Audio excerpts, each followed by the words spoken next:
हिंदी व्याकरण के नया टॉपिक समास, जिसको इंग्लिश में कंपाउंड कहा जाता है। बहुत सारे ढेर सारे कमेंट आते हैं, सर समास समझ में नहीं आते हैं, सर समास समझ में नहीं आता है। तो मैं भी तमसा कर बोला हूं, चलो समास क्यों नहीं समझ में आता है। मैं आज समास को छक्का चौका छुड़ाने के लिए आया हूं जी। आज मैं भी बन जाऊंगा विराट कोहली समास के लिए। और मेरे प्रिय दोस्तों, मेरे प्रिय साथियों, मेरे अजीज मित्रों, मेरे दिलों की धड़कनों, बिल्कुल आपको टेंशन नहीं लेना है, डिप्रेशन में नहीं जाना है। बिल्कुल संकट मोचन समास के लिए हम लेकर आए हैं। मिनटों नहीं सेकंडों नहीं, नैनो सेकंड में आप लोग समास को यूं ही उड़ा देंगे। क्योंकि समास आप किससे पढ़ रहे हैं? Mister Munna sir Bihar YouTube channel के माध्यम से। और मैं समास उस अंदाज में पढ़ाऊंगा, सातों जन्म में आप समास नहीं पढ़े होंगे। तो चलते हैं बिना लंबी बात के समास के टॉपिक पर। तो समास होता क्या है? मेरा टॉपिक है कि समास होता क्या है जी। इसको इंग्लिश में क्यों कहा गया है कंपाउंड?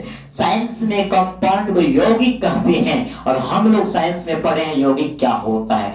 दो तत्व या दो से अधिक तत्वों का मिश्रण एक समान अनुपात में होते हैं, उसको यौगिक कहा जाता है। और हमने यहाँ पर पढ़ेंगे हिंदी व्याकरण में। तो हमने पढ़े थे हिंदी व्याकरण क्या चीज होता है। हिंदी व्याकरण हम जिस शास्त्र को अध्ययन करने से, या जिस ग्रंथ को पढ़ने से, या जिस किताब को अध्ययन करने से हम किसी भी भाषा को शुद्ध रूप से बोल सकते हैं या शुद्ध रूप से लिख सकते हैं, उसी किताब को हिंदी व्याकरण कह सकते हैं। कैसे? जैसे हम यहाँ पर थोड़ा सा छोटा सा उदाहरण इसी डिस्प्ले पर देता हूं कि जैसे राम राम राम खाना खाती है, राम खाना खाती है। देखिए यहां पर हमने लिखे कि राम खाना खाती है। कितना खराब वाक लग रहा है। क्यों? कि हिंदी व्याकरण कहते हैं नहीं, राम पुरुषवाचक है। तो राम पुरुषवाचक है तो इसका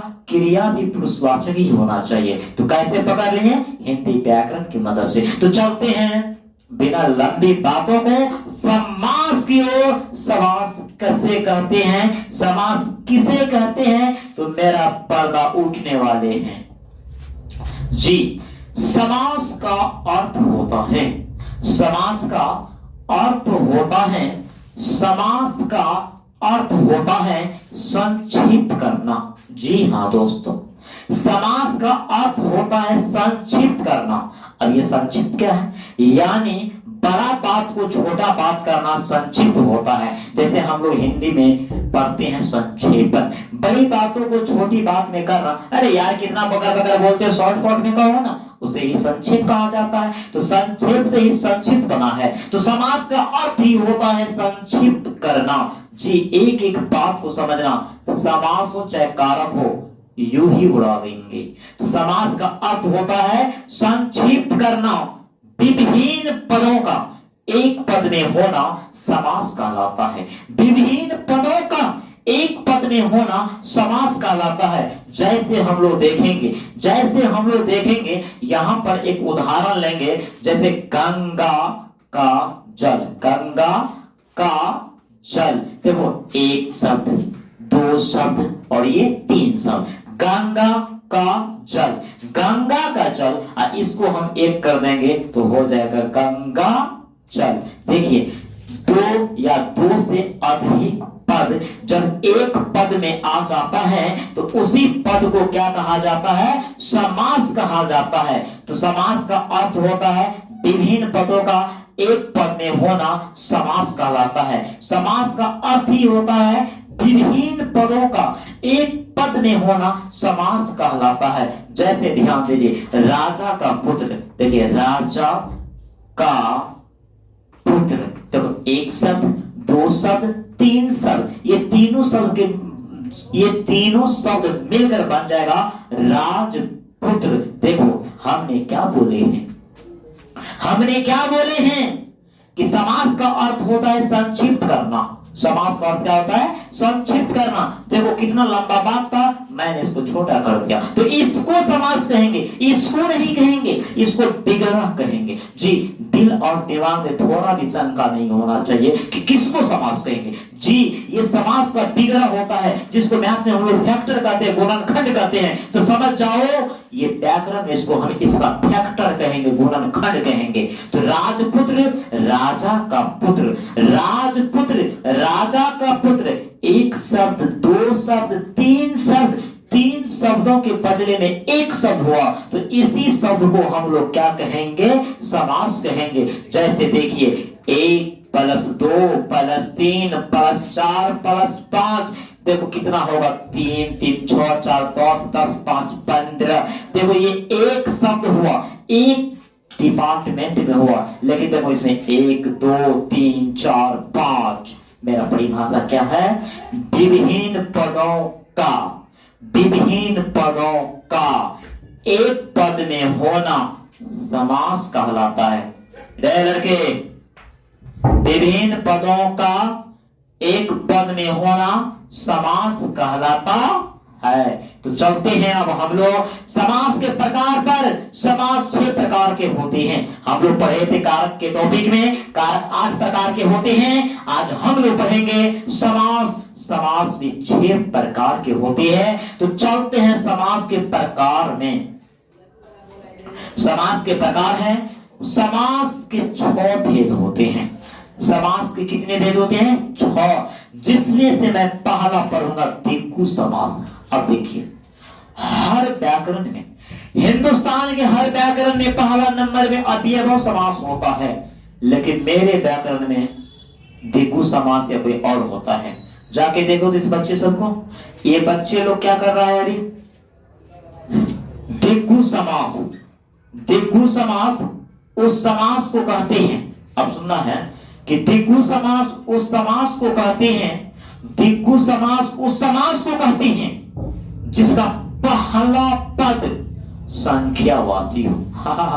कौन सा पद?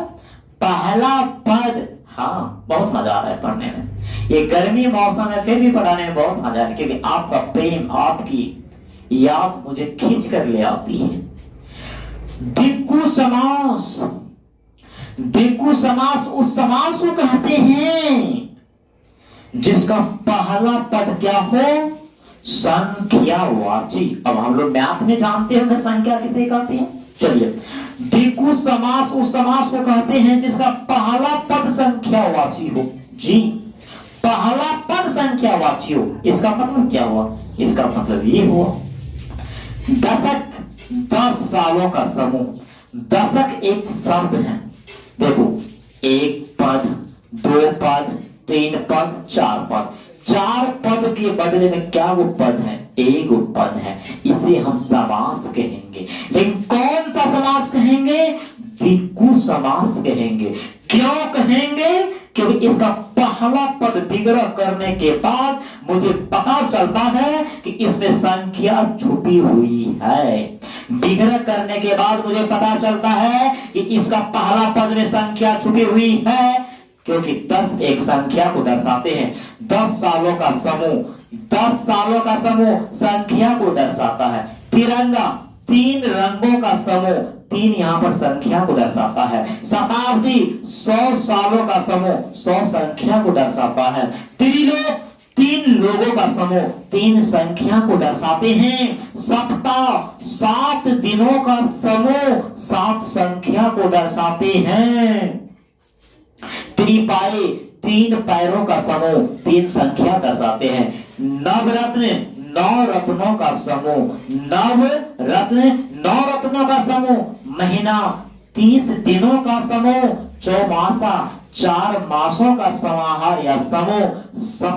7 तंत्रों का समाहार। देखो, हर में क्या आ रहा है? संख्या। तो जिस समासिक पद का पहला पद संख्या हो, तो मैं किसको लॉक करूंगा? दिक्कु समास को। क्या लगता है आज के बाद आपको दिक्कु समास पहचानने में किसी भी प्रकार का तकलीफ होगा? नहीं, क्योंकि मन्ना सर ने बताया है कि जिस समासिक पद का पहला पद संख्यावाची हो, उस समासिक पद का नाम क्या पड़ जाएगा? दिक्कु समास। उसका क्या नाम पड़ जाएगा? दिक्कु समास। उसका क्या नाम पड़ जाएगा? दिक्कु समास पड़ जाएगा। देखिए, अब हम चलेंगे टैप नंबर 2, दूसरा द्वंद्व समास। जी सर, अरे 6 प्रकार के समास होते हैं, हम किसी को भी पहले पढ़ सकते हैं। पढ़ेंगे तो 6 ही ना, 7 तो नहीं हो सकता है जी। तो हम पहले टिक्कू से शुरू कर दे तो क्या दिक्कत हुआ? ये किस संविधान में लिखा गया है कि नहीं पहले आप अव्ययभाव समास को पढ़िए? ना सर, मैंने पहले ही आपको बताया हूं, हिंदुस्तान के किसी व्याकरण मेरा नोट्स का लैंग्वेज नहीं मिलेगा, इसलिए मैंने पहले पढ़ा दिया हूं तिक्कू समास। जिस समासिक पद का पहला पद संख्यावाची हो, उस समासिक पद का नाम दिक्कू समास रखा जाएगा। जी हाँ दोस्तों, किसी को कोई प्रॉब्लम तो नहीं है? चलते हैं दूसरा द्वंद्व समास। कौन सा? द्वंद्व समास। द्वंद्व, इसका परिभाषा है जिस समासिक पद का दोनों खंड पर नाम हो उसे द्वंद्व समास कहते हैं। ये परिभाषा ज्यादा सेट नहीं होता है जी, आप इसको पहचानने के लिए शॉर्टकट में ये परिभाषा याद रखिएगा। जिस समासिक पद में विपरीतार्थक शब्द अर्थात विलोम शब्द का प्रयोग होता है, उस समासिक पद को हम लोग द्वंद्व समास कहेंगे। जिस समासिक परिवार में विपरीतार्थक शब्द यानी विलोम शब्द का प्रयोग होता है, उस समासिक पदों को हम लोग द्वंद्व समास कहेंगे। जैसे माता पिता, देखिए माता का उल्टा पिता हो गया, तो माता और पिता यही दोनों खंड प्रधान हुआ। लेकिन इससे तो बेहतर यही परिभाषा है कि जिस समासिक पद में विपरीतार्थक शब्द का प्रयोग होते हैं, उस समासिक पद को द्वंद्व समास कहा जाता है। ध्यान देना उधर जाके तो लोग। भाई बहन, भाई का उल्टा बहन, देखो दोनों खंड प्रधान है, इसे द्वंद्व समास कहेंगे। इसे क्या कहेंगे? द्वंद्व समास कहेंगे। काला गोरा, देखो काला और गोरा उल्टा के साथ सीधा आ रहा है। भूल चूक, सुख दुख, भला बुरा, भला और बुरा, छोटा बड़ा, दिन रात, जहां पर युग्म आता है, जहां पर जोड़ा जोड़ी आता है, जहां पर उल्टा सीधा शब्द आते हैं, उसी को व्याकरण में विलोम या विपरीतार्थक शब्द कहते हैं। तो विपरीतार्थक शब्द जब आ गया तो समझ जाना इसको किस परिवार में रखेंगे? द्वंद्व समास के परिवार में। तो मेरे दोस्तों, हमने अभी समास पढ़े हैं। समास का अर्थ होता है संक्षिप्त करना। समास का अर्थ होता है संक्षिप्त करना, बड़े बात को छोटा करना समास कहा जाता है। या दो या दो से अधिक पद को, दो या दो से अधिक पद को जोड़कर एक नया पद बना देंगे, उसे ही समास कहेंगे। समास के 6 भेद होते हैं। कितने भेद होते हैं? 6। समास के 6 भेद होते हैं, जिसमें पहला हमने पढ़े दिक्कु समास। दिक्कु समास उस समास को कहते हैं जिसका पहला पद संख्यावाची हो। तिरंगा, त्रिलोक, दशक, सप्ताह, ये सब हम लोग पढ़े। त्रिनेत्र, जिसमें पहला पद संख्यावाची हो। जी, इसका ऑब्जेक्टिव नोट्स दिया जाएगा, ऑब्जेक्टिव कराया जाएगा, 100 सब्जेक्टिव आएगा, बिल्कुल टेंशन नहीं लीजिए, पहले थ्योरिकल को समझिए। दूसरा है द्वंद्व समास। जिस समासिक पद में विलोम शब्द का प्रयोग किया जाता है, उस समासिक पद को द्वंद्व समास कहा जाता है। दिन रात, राधा रंग, लाभ हानि, माता पिता, इसको द्वंद्व समास कहते हैं। हम लोग चलेंगे तीसरा पर, हम लोग तीसरा चलेंगे। ये सभी द्वंद्व समास में आते हैं, दूध दही, ठंडा गरम, नरम नर नारी। तीसरा हम लोग का आएगा तत्पुरुष समास। जी सर, समाज का सबसे बड़ा हीरो, सबसे बड़ा नायक, सबसे बड़ा हिटलर, समाज का रीढ़, तत्पुरुष समास। तत्पुरुष समास उस समास को कहते हैं, तत्पुरुष समास उस समास को कहते हैं जिसके बीच में विभक्ति चिन्ह छुपा रहता है। जिस समासिक पद के बीच में विभक्ति चिन्ह छुपा होता है, उस समासिक पद को तत्पुरुष समास कहा जाता है। जिस समासिक शब्द के बीच में, जिस समासिक शब्द के बीच में विभक्ति चिन्ह, और ये विभक्ति चिन्ह क्या होता है? तो हमने कारक बहुत ही जानदार शानदार तरीका से पढ़ाए थे कि कर्ता जो आकारक के जो 8 भेद होते हैं, उस 8 भेद का अलग अलग चिन्ह होता है। उसी चिन्ह को विभक्ति चिन्ह कहा जाता है, और उसे ही विभक्ति चिन्ह कहा जाता है, यानी कारक के चिन्ह को विभक्ति चिन्ह कहा जाता है। तो तत्पुरुष समास उस समास को कहते हैं जिसके बीच में विभक्ति चिन्ह लुप्त होता, गायब होता है। चलते हैं यहां पर देखिए, तत्पुरुष समास के भेद तत्पुरुष समास के 6 भागों में विभाजित किया गया चिन्ह के अनुसार, विभक्ति चिन्ह के अनुसार। जैसे पहला है कर्म तत्पुरुष समास। तो हमने अभी पढ़े कि तत्पुरुष समास उस समास को कहते हैं जिसके बीच में विभक्ति चिन्ह छुपा होता है। हम थोड़ा सा उदाहरण ले लेते हैं, यहीं पर ले लेते हैं। जैसे हम लोग पढ़े थे अभी गंगा का जल, गंगा का जल, देखिए गंगा जल, देखो गंगा जल में कौन सा चिन्ह छुपा हुआ था? का। कौन सा चिन्ह? का।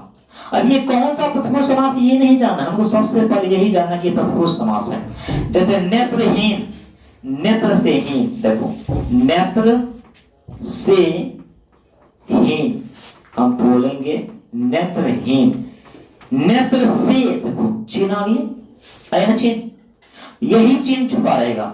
तो कारक का जो चिन्ह होता है उस चिन्ह के अनुसार तत्पुरुष समास को 6 भागों में बांटा है। हम एक एक करके देखेंगे। आपको एग्जाम में पूछ सकता है कि कौन सा तत्पुरुष समास है, या सीधे आपको पूछ सकता है। देखते हैं, पहला है कर्म तत्पुरुष समास। कर्म तत्पुरुष समास जो होते हैं, कर्म तत्पुरुष समास जो होते हैं, कर्म तत्पुरुष समास, कर्म, ध्यान देना, कर्म तत्पुरुष समास। अब हम लोग पढ़े थे कि क्रिया का फल जिस पर पड़ता है उसे कर्म कारक कहते हैं। तो कर्म का चिन्ह को होता है, सिंपल सा परिभाषा। इस समासिक पद के बीच में कौन सा चिन्ह छुपा होता है? को, क्योंकि कर्म का चिन्ह को होता है। तो इस समासिक पद के बीच में को चिन्ह छुपा होगा। अब देखना है हम लोग को कौन सा चिन्ह छुपा होता है, कैसे छुपा होता है? राजद्रोही, राजा को धोखे देने वाला, राजा को धोखा देने वाला, राजद्रोही, राजा को धोखा देने वाला, देखो को चिन्ह आया है। मांसाहारी, मांस को खाने वाला, गाड़ी वाला, गाड़ी को चलाने वाला, माखन चोर, माखन को चुराने वाला, मुंह तोड़, मुंह को तोड़ने वाला। देखिए हर जगह को चिन्ह छुपा हुआ है। तो जिस समासिक पद के बीच में को चिन्ह छुपा रहेगा उसको हम लोग कहेंगे कर्म तत्पुरुष समास। ये तत्पुरुष समास है, लेकिन चिन्ह के अनुसार ये कर्म तत्पुरुष समास हो गया। तत्पुरुष समास है। अगर पूछ दे आपको मांसाहारी कौन समास, 1 नंबर में रहेगा दिगु, 2 नंबर में द्वंद, 3 नंबर में अव्यय, 4 नंबर में तत्पुरुष, तो हम लोग तत्पुरुष मानेंगे। लेकिन यहीं पर दे देगा कि मांसाहारी कौन सा तत्पुरुष समास है, कर्म तत्पुरुष समास, कर्म तत्पुरुष समास, अपदान तत्पुरुष समास, संपदान तत्पुरुष समास। तो हम लोग चिन्ह के पीछे जाएंगे कि बाबू इसमें चिन्ह क्या छुपा हुआ है। तो को चिन्ह छुपा हुआ है। अरे भाई मुन्ना सर ने कारक में पढ़ाया था कर्म का चिन्ह को होता है, को चिन्ह छुपा हुआ है, लगा दो कर्म तत्पुरुष समास, क्योंकि कर्म कारक का चिन्ह को होता है। तो कर्म तत्पुरुष समास में को चिन्ह छुपा रहता है। बहुत मजा आ रहा है आज पढ़ाने में, क्योंकि आप लोग बार बार कमेंट कर रहे हैं सर आज मजा आ रहा है। हमें तो इतना सजा मिल रहा है गर्मी में, लेकिन आपका मजा सुनकर मुझे भी सजा के बदले मजा आ रहा है। तो चलते हैं, कर्म तत्पुरुष समास हम लोग खत्म कर दिए। तो कर्म तत्पुरुष समास में कौन सा चिन्ह छुपा होता है मेरे प्रिय दोस्तों? को चिन्ह छुपा होता है। देखिए बहुत सारे आपके पास है, बहुत सारे उदाहरण लेके आए हैं। गगन चुंबी, गगन को चुनने वाला, रचनाकार, रचना को करने वाला, शहरगत, शहर को गया हुआ, आत्मघाती, आज स्वयं को धोखा देने वाला। आत्मघाती कर लेंगे, आत्मघाती अपने से जो खुद बनता है उसी को आत्मघाती कहा जाता है। यश प्राप्त, यश को प्राप्त, देखो को चिन्ह, को चिन्ह, को चिन्ह एकदम लबालब भरा हुआ है को। यही तो एग्जाम में आएगा, उदाहरण ही मेरा एग्जाम में फंस जाएगा। चलेंगे दूसरा नंबर, करण तत्पुरुष समास। करण तत्पुरुष समास, देखो कोई कमी तो नहीं न है। करण तत्पुरुष समास कौन सा? करण तत्पुरुष समास। बाबू करण कारक का चिन्ह सेम होता है, हमने पढ़े थे कि किसी काम के लिए जो वस्तु साधन के रूप में प्रयोग हो उसे करण कारक कहते हैं। तो करण तत्पुरुष समास में से चिन्ह छुपा होता है, यानी इस समासिक पद के बीच कौन सा चिन्ह छुपा होगा? से। देखो यहां पर दिया है से चिन्ह छुपा होता है। कलापूर्ण कला से पूर्ण, कला निपुण कला से निपुण, मन माना मन से बना हुआ, रस भरा रस से भरा हुआ, कष्ट साध कष्ट से साध, परशुराम चरित परशुराम द्वारा चरित, क्योंकि से द्वारा इसका चिन्ह होता है। शोकाकुल शोक से आकुल, करुणापूर्ण करुणा से पूर्ण, अकाल प्रीत अकाल से प्रीत। हम इसको कहेंगे करण तत्पुरुष समास। क्या कहेंगे? करण तत्पुरुष समास, क्योंकि से चिन्ह। कौन सा चिन्ह? से। तो जिस समासिक पद के बीच में से चिन्ह छुपा होता है तो उसको करण तत्पुरुष समास कहेंगे। देखना, ध्यान देना, याद रखना, अपादान में भी से चिन्ह होता है, लेकिन अपादान में क्या होता है? अपादान में अलग होता है और करण में जुट जाता है। तो जिस समासिक पद के बीच में को चिन्ह छुपा होता है करण तत्पुरुष समास। जिस समासिक शब्द के बीच में से चिन्ह छुपा होता है करण तत्पुरुष समास। तो देर किस बात का? नया भी देखेंगे। तीसरा संप्रदान तत्पुरुष समास। जिस बच्चे को कारक यदि कमांड होगा समास को यू यू यू यू कर देगा। कारक पूरा आपको कमांड होना चाहिए, शोरगुल नहीं। आप लोग चैटिंग बहुत कम कीजिए, आप लोग ध्यान दीजिए, क्लास में शोरगुल नहीं होना चाहिए। संप्रदान तत्पुरुष समास, इस समासिक पद के बीच में को या के लिए, यानी इस कारक का जो चिन्ह होता है ना वह चिन्ह छुपा रहेगा। तो संप्रदान का चिन्ह होता है को या के लिए, को या के लिए, को या के लिए। अच्छे से थोड़ा समझा दो। संप्रदान कारक का चिन्ह होता है को या के लिए। तो इस समासिक पद के बीच में को या के लिए चिन्ह छुपा होता, जैसे डाकघर, डाक के लिए घर, किसके? डाक के लिए घर। दवाई खाना, दवाई के लिए खाना, तो के लिए चिन्ह छुपा है। विद्यालय, विद्यालय के लिए, तो विद्या के लिए आ रहा है। गौशाला, गौ के लिए शाला, के चिन्ह छुपा के लिए, के लिए। शायद संप्रदान का चिन्ह होता है को या के लिए। तो हम चिन्ह को ढूंढेंगे, चिन्ह से, विभक्ति चिन्ह से मुझे पता चलेगा। को चिन्ह छुपा है तो करण तत्पुरुष, से चिन्ह छुपा है तो करण तत्पुरुष, अब को के लिए छुपा है तो संप्रदान तत्पुरुष। मैं तो 3 पढ़ लिया हूं, अब 3 और पढ़ना है, तो विलंब नहीं करेंगे, पर्दा को खोलेंगे। देखिए नहीं भाई, इसमें और है संप्रदान में। रसोई घर, रसोई के लिए घर, यज्ञशाला, यज्ञ के लिए शाला, राजभवन, राज के लिए भवन, देशभक्ति, देश के लिए भक्ति। तो जी देश के लिए भक्ति। तो जिसमें को या के लिए चिन्ह छुपा होता है उसे हम लोग संप्रदान तत्पुरुष समास कहते हैं। हम लोग अभी समास का थ्योरी पढ़ रहे हैं, इसका ऑब्जेक्टिव सेट आएगा, एक एक ऑब्जेक्टिव आपको पढ़वाएंगे हम। अच्छे से अच्छे एग्जाम में और बच्चे से बच्चे एग्जाम में क्वेश्चन आपको मिलेगा। जी मेरे पीडीएफ से एक भी बाहर क्वेश्चन नहीं जाता है। आप भी जिंदा हम भी जिंदा मिलाकर देखिए। चलते हैं नेक्स्ट, चौथा आपादान तत्पुरुष समास। हम लोग पढ़े थे, जहां से जुदा होता है, जहां से अलग होता है उसे ही आपादान कारक कहा जाता है। तो आपादान तत्पुरुष समास है तो इस समासिक शब्द के बीच में से चिन्ह छुपा होगा। इस समासिक पद के बीच में कौन सा चिन्ह? से। जैसे सदा मुक्त, सदा से मुक्त, विद्या रहित, विद्या से रहित, कर्ज मुक्त, कर्ज से मुक्त, कर्ज से मुक्त, धनहीन, धन से हीन, बीमारी मुक्त, बीमारी से मुक्त, नेत्रहीन, नेत्र से हीन, नेत्र से हीन। आप देखे होंगे यहाँ पर से चिन्ह होता है। मुक्त तो है लेकिन क्या चीज से मुक्त है? बीमारी से। धनहीन, हीन तो है लेकिन क्या चीज से? धन से। नेत्रहीन, हीन तो है लेकिन नेत्र से। अपदान तत्पुरुष समास में से चिन्ह छुपा होता है। कौन सा चिन्ह? से। जी, आपको कारक बिल्कुल कमांड होना चाहिए। हम लोग पुनः चलेंगे नेक्स्ट 5वां नंबर, संबंध तत्पुरुष समास। संबंध कारक में हम लोग पढ़े थे संबंध का बोध होता है। किसका बोध होता है? संबंध का बोध होता है। ध्यान दीजिए, इस समासिक पद के बीच में का, के, की, ये सब चिन्ह छुपा होता है। अंग दान, अंग का दान, देखो का चिन्ह है।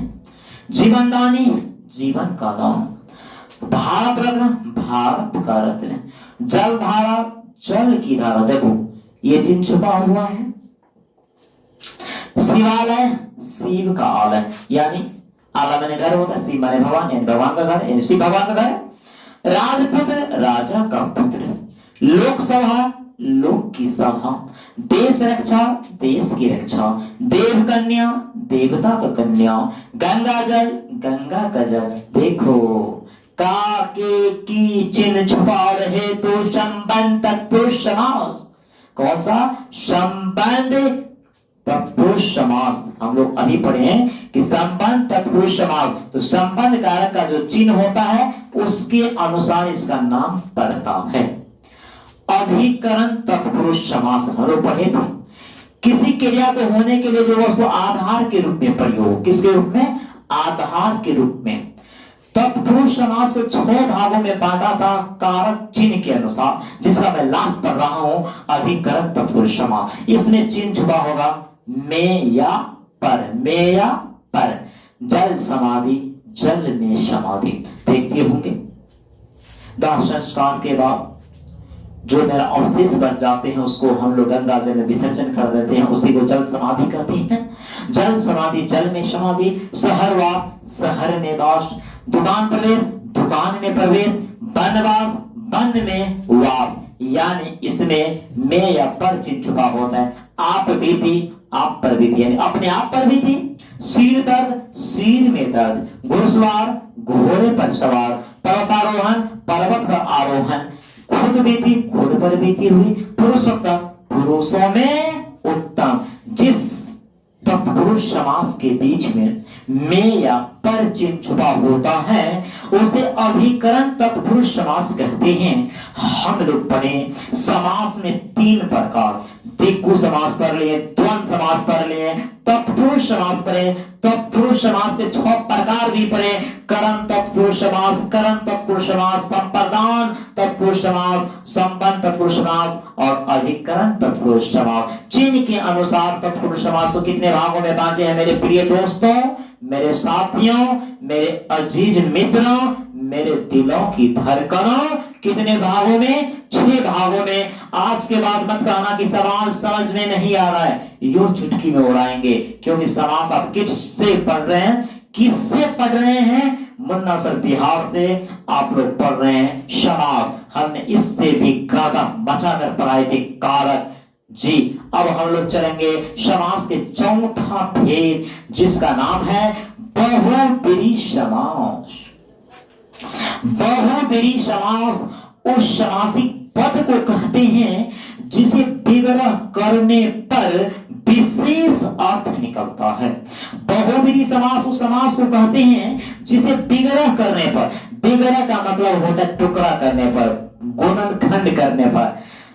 बहुब्रीहि समास उस समास को कहते हैं जिसे विग्रह करने पर विशेष अर्थ निकलता है। अब विशेष अर्थ क्या निकलता है वो आपके सामने स्क्रीन पर।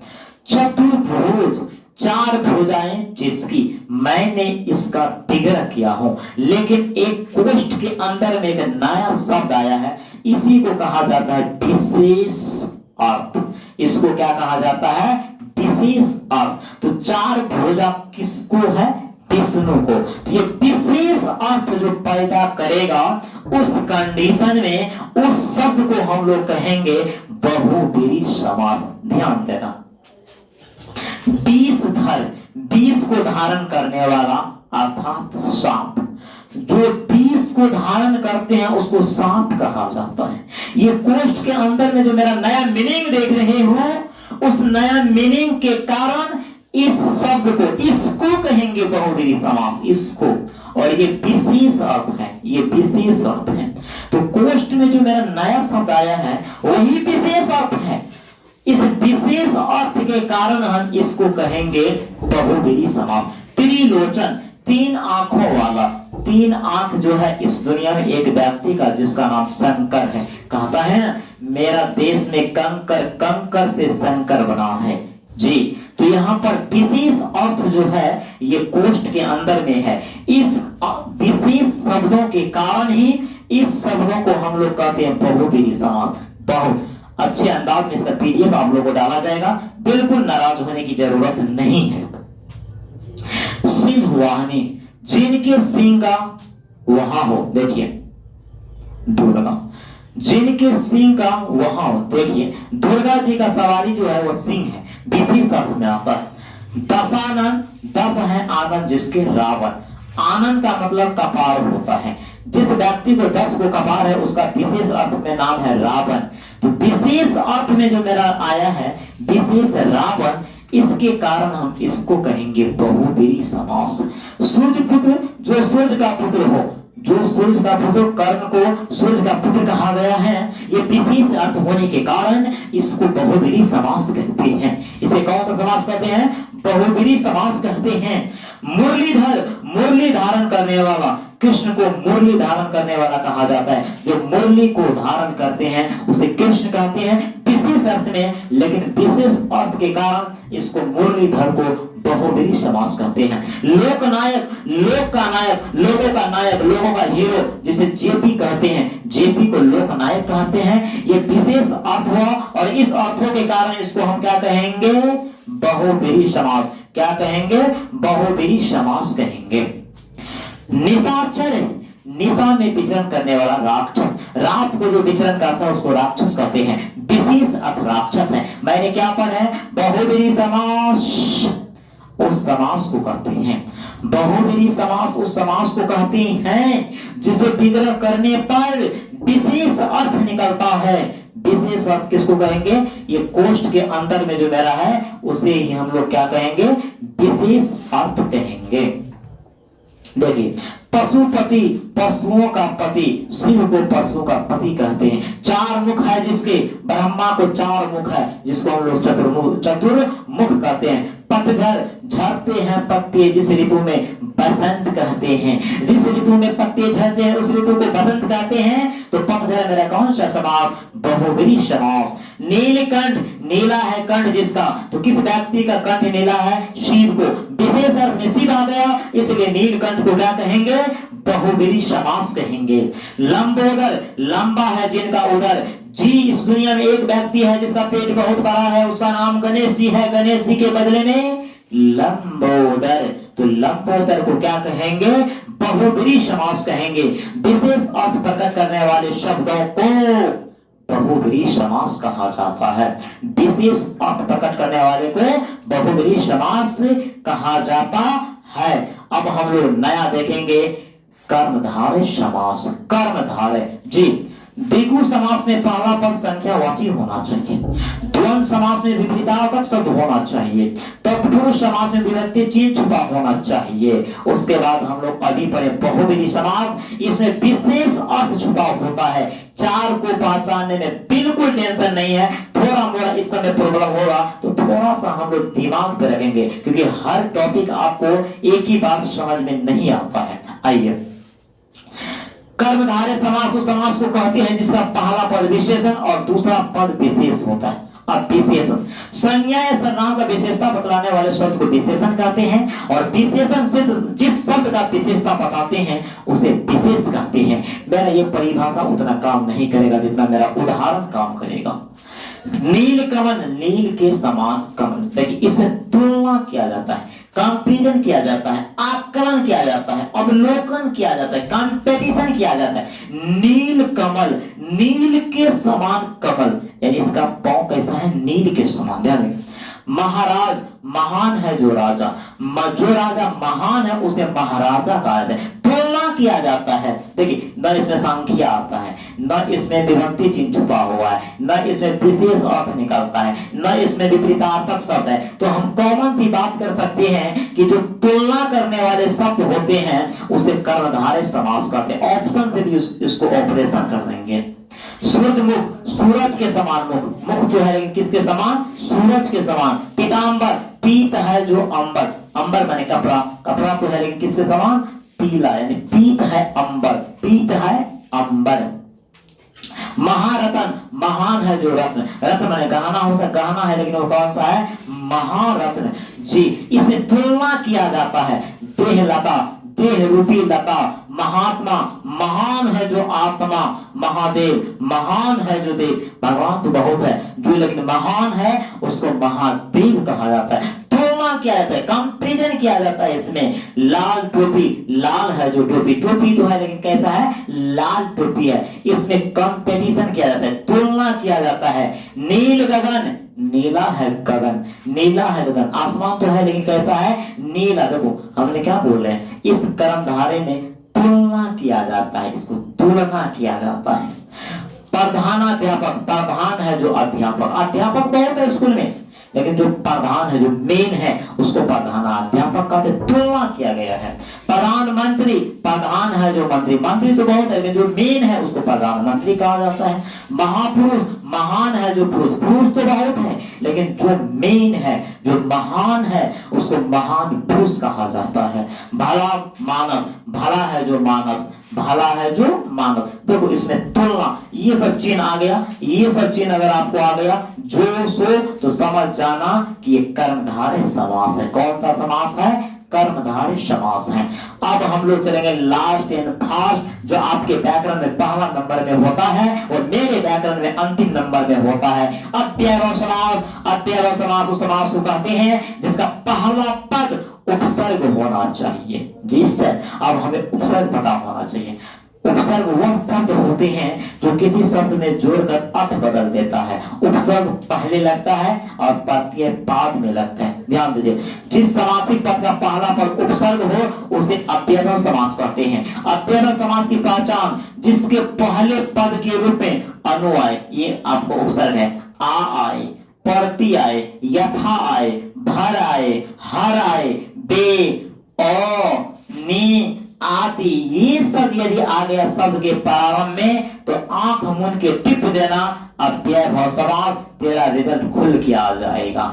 उपसर्ग लगा रहा, उपसर्ग यदि लगा है पहले पद में, यानी पहले लगा है उपसर्ग, क्योंकि उपसर्ग पहले ही लगता है, प्रत्यय बाद में लगता है। तो जिस समासिक पद का पहला पद उपसर्ग हो उसे अव्ययभाव समास कहते हैं। उदाहरण से आपको समझा देंगे। प्रतिदिन, देखो प्रति जोड़ दिन, इसको उपसर्ग कहते हैं। इसको क्या कहते हैं? इसके उपसर्ग कहते हैं। प्रतिपल, देखो उपसर्ग है। प्रतिवर्ष, देखो प्रति है। बेखटके, बिना खटके, इसको उपसर्ग कहेंगे। प्रतिम सप्ताह, प्रति, इसको उपसर्ग कहेंगे।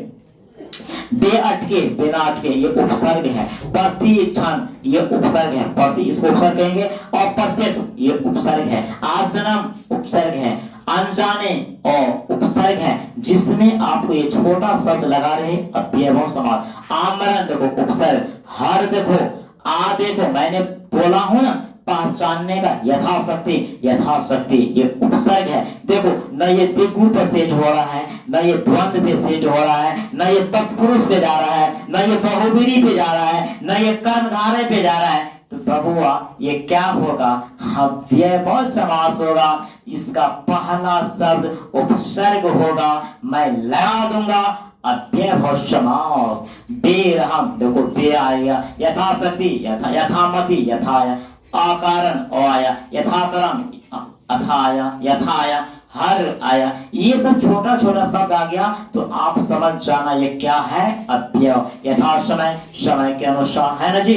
निरोध, देखो ये उपसर्ग। निडर, निसंदेह, प्रतिकूल, हमने लगता है, हमें ये भी समझ में आ गया कि अव्ययभाव समास में पहला पद छोटा होता है। आचरण, प्रतिपल, यथाशक्ति, प्रतिक्षण, ये सब जो भी है आपको अव्ययभाव समास में आते हैं। हमने समास पढ़े हैं, समास पढ़े हैं, विभिन्न पदों का एक पद में होना समास कहलाता है। बड़ी बात को छोटी बात में कहना समास कहलाता है। समास के 6 भेद होते हैं। द्विगु समास, जिस समासिक पद का पहला पद संख्यावाची हो उसे द्विगु समास कहते हैं। जिस समासिक पद का दोनों पद विपरीतार्थक हो उसे द्वंद्व समास कहते हैं। तीसरा हम लोग पढ़े थे, जिस समासिक पद के बीच में विभक्ति चिन्ह छुपा हो तत्पुरुष समास कहते हैं। तत्पुरुष समास को विभक्ति चिन्ह के अनुसार 6 भागों में बांटा गया है। उसके बाद हम लोग पढ़े थे बहुव्रीहि समास, जिस समासिक पद का विशेष अर्थ निकलता है। कर्मधारय समास में तुलना किया जाता है। अव्ययभाव समास में पहला पद को चुना जाता है कि यह उपसर्ग है या नहीं है। लेकिन नोट करके ये बात याद रखिएगा,